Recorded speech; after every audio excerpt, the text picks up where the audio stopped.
یہ ویڈیو خاص طور پر ان بہنوں کے لیے جن کی بہت ہی زیادہ مصروفیات ہوتی ہے، اس ویڈیو کو مکمل ضرور سن لیں۔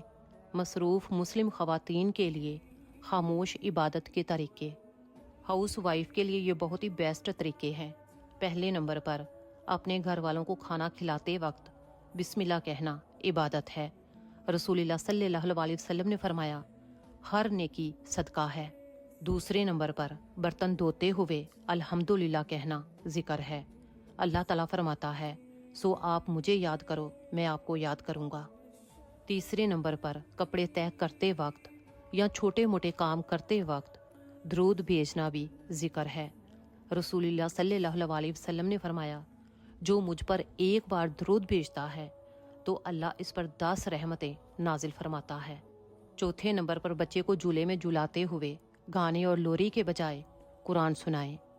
بچوں کو قرآن سنانا اور خود بھی سننا یہ گھر میں نور داخل کرتا ہے، اور جہاں اللہ تعالیٰ کا کلام کی تلاوت ہوتی ہے وہاں فرشتے اترتے ہیں۔